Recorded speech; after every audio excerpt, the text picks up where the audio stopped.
Hey everyone, it's Ethan or Miist back again for another video today, and welcome back to the channel, guys. We're here again for yet another video, and today we're here with another movies I watched last week. And I just want to give you guys a quick apology note because I didn't upload a Funko Friday this week. I'm not done the series, but truthfully, I didn't have time to Friday, and I had some news in the family that wasn't great as well for me Friday, so I just didn't get a chance to. And I usually do it the night before, but again, I just didn't have a chance to, so that's my own fault. But yeah, sorry about that. Funko Friday should be back to normal this week. And yeah, let's get into the video real quick. Follow my letterbox, link in the description. I appreciate you. Let's move on to the movies now. So, starting it off with my least favorite watch of the week, which is Cats. What a fucking trash movie. It's a 9 out of 100 for both Mel and myself. This entire movie was a musical, and I would say about half of 2 songs were enjoyable. Most of the other songs I just didn't like at all. Like whatsoever. So that wasn't a fun time to sit through. It kind of flew by, to be honest, though, because like I said, the entire movie was a musical. There's basically 0 dialogue throughout the entire hour 50-minute runtime. So yeah, anyways, not a great movie, but it's something that Mel and I have been wanting to watch for a long time, mostly because Taylor Swift's in it and we had both never seen it. So yeah, we did not have a great time with it, to say the least. So let's move on to Atlas, a 2024 release. And now my 2024 watches are up to 91 out of 100, which is great news because I wanted to hit 100 this year.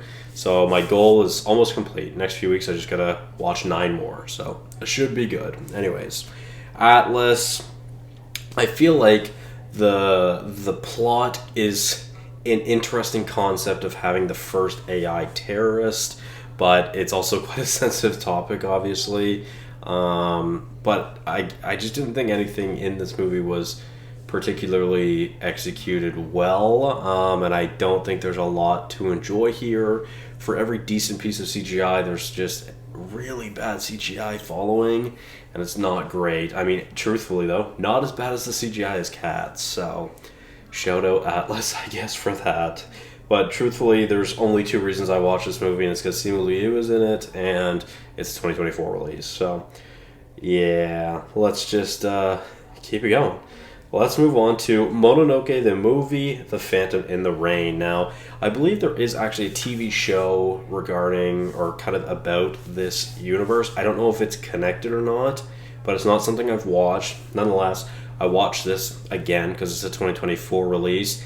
And it's a horror anime movie, which is something I've been wanting to watch ever since I started watching anime, really this year. So it was something I was looking forward to watching because it's a horror anime, and I really didn't know what to expect. And honestly, this is just a flat 50 out of 100 because I didn't really know how to rank this movie because I didn't hate it, but I didn't enjoy it.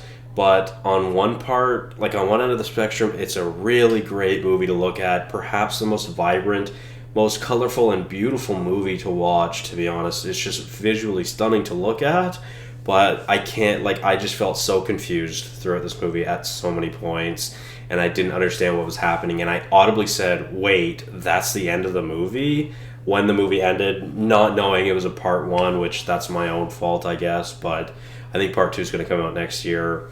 I'll probably watch it just to say I watched it, but yeah, I did.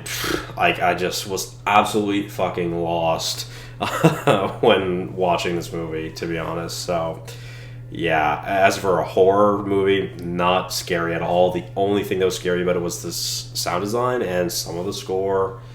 But yeah, I just didn't really enjoy this. So, let's move on to Self-Reliance. The rest of the week from here is pretty decent, at least. So I ranked Self-Reliance a 61 out of 100. This is Jake Johnson's directorial debut, which I did enjoy. Not a bad movie by any means, really. I did have a decent time with it, and I'd say I enjoyed it. So that was fun. I'm glad to say I enjoyed it. So yeah, I mean, a decent concept, an interesting concept as well, with some fun moments, and some pretty funny comedy as well throughout. I do like Jake Johnson's comedy quite a bit, so that kind of works for me as well. So let's move on to Hairspray, another movie that Mel and I wanted to watch, or have been wanting to watch for a long time. So glad to finally get this off the watch list. We wanted to watch Hairspray live, but it doesn't, we couldn't rent it, or we couldn't find a place to rent it at least. And it's not on any streaming services, so we're not really sure how we're going to watch it. We'll figure it out, though, eventually. So she prefers the live, mostly because of the cast. She prefers the cast in the live.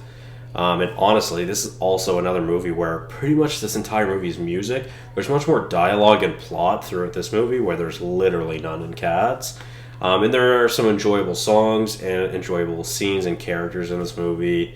But overall, not a great movie either. But I did have a decent time with it, ranking it as 62 out of 100. So let's move on to The Beach. And I watched The Beach as well as, I believe, Millions this week, which I think is next. Oh, no, sorry. Anyways, both Danny Boyle films, which I'm trying to get through more Danny Boyle films before the end of the year, because that was one of my goals for the year. So 64 out of 100, sorry, for The Beach, which I think should have been called The Island, but nonetheless, an interesting plot, kind of a character study, I don't know. It was interesting, I'd say. I didn't love it.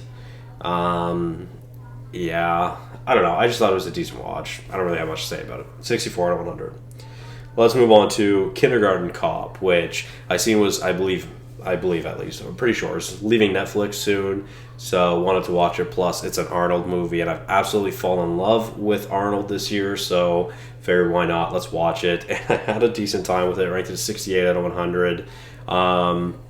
It was kind of easy to predict, but also kind of fun to predict at the same time, and not as much action as I was expecting, because a lot of Arnold movies are all about the action, but nonetheless, I had a decent time with this, of course, and there's some iconic Arnold Schwarzenegger moments in this movie as well, so really, really had a good time with that. 68 out of 100. Let's move on to the first good movie of the week, which is Millions, which I ranked a 70 out of 100, and this is a pretty interesting movie, and it's kind of weird, really, if you think about it, or if you've seen it, it's kind of weird, but again, another Danny Boyle film that I wanted to watch. But these two young brothers get their hands on a whole bunch of money from a robbery, but they only find out later in the movie. And then we kind of get some thriller action, while this is also all transferring over to euros, while the money that they have is also transferring over to euros. And once that, I think it's called P, I don't remember. Anyways, an interesting plot, with an interesting main character, our protagonist, of course. So, yeah, I mean, I enjoyed this movie. I thought it was kind of cute, and I thought I had a good time with it. And, yeah, 70 out of 100. Let's move on to perhaps the most iconic movie on this list, which is How the Grinch Stole Christmas, which I ranked a 71 out of 100. And it's been a really, really long time since I've watched this movie. It's been years, to say the least, and I usually don't watch that many Christmas movies throughout the year, but I've been really trying to this year.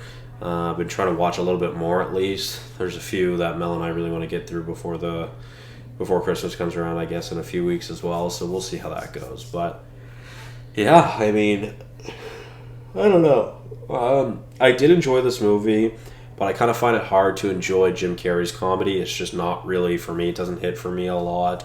Although I did find myself chuckling, but it wasn't like, laugh out loud. It was just kind of like little chuckles. So again, had a good time with it. And Dr. Seuss, I mean, it's pretty cute, right? So yeah, I had a good time with it. 71 out of 100. Let's move on to Jingle All the Way, which is a Christmas movie I've been wanting to watch forever now because, again, Arnold. And then I learned not long ago that Jake Lloyd, baby Anakin, from The Phantom Menace is also in this movie, and I just had to watch this movie. So I had a good time with this one as well, even though it was so fucking predictable. I literally predicted nearly everything in this movie. But I had a really fun time with it. I thought it was a really fun watch. I think Mel would have liked this one as well, which I didn't watch it with her, but I think she would have had a good time with it. But Also, shout out to Paul White or Big Show from WWE. Legend. Yeah. Let's move on to GoldenEye. Finally got to watch GoldenEye this week.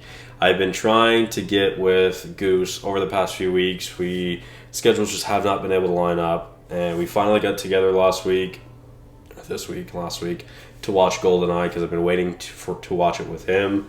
If no offense to Goose, but if I wasn't waiting for him, I would have finished the Bonds by now. So finally got to watch that, and it is now my favorite Bond, so that's really exciting. Now I've got 8 left to go.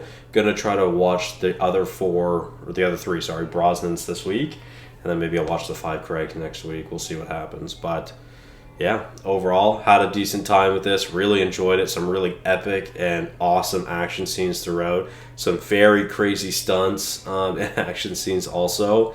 And I really like Pierce Brosnan. He might already be my favorite Bond. I'm just such a fan of Pierce Brosnan. So, had a good time with this. An 80 out of 100 plus a great, great Bond song. GoldenEye. All right, let's move on to the top 2. So, number 2, which I watched yesterday. Actually, yeah, both my top 2 are from this weekend. Anyways, Challengers. Finally got around to watching this movie. I've been talking about it for months about how I wanted to watch it. I didn't get to see it in theaters, which I am sad about. I really, really wish I had made the trip to go see it in theaters.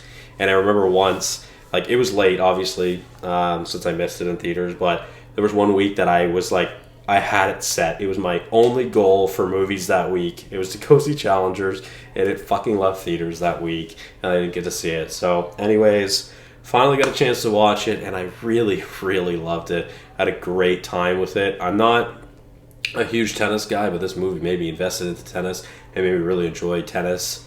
And I had a great time with this movie. An absolutely electric score, which literally, because it's super electronic and super EDM, which I really enjoyed. Really awesome action throughout. Some pretty interesting character moments and character stories, with some very solid acting from all 3 of our leads. Truthfully, I had a great time with this movie, so really, really awesome. I was a little sad to learn that it wasn't a true story because I thought it was based on a true story. Have thought that the entire year, so that kind of sucks to learn that it wasn't. But nonetheless, still very much enjoyed it, and shout out Spider-Verse. So let's move on to The Martian, which quickly and easily became my favorite Ridley Scott movie. It's at a 95, so I really, really had a great time with this. It turns out to become one of my favorite sci-fi movies, which I really enjoyed. I had a fun time exploring this movie and exploring this character, and Mars looked amazing. It looked so good. The character study of being left on a planet alone is very interesting to me, and the science in this movie it reminded me a lot of early seasons of The Flash, where I was just floored with the cool science of what was happening, even though I had no idea if any of it was true, real, or even made sense. It was just very interesting to me, and I really, really enjoyed that. So I had a great, great time with this movie. I was locked in to this movie. I had a great time with it, and favorite movie of the week. So again, follow me on Letterboxd. Thank you guys all so much for watching, and I'll see you guys in the next one. Bye-bye.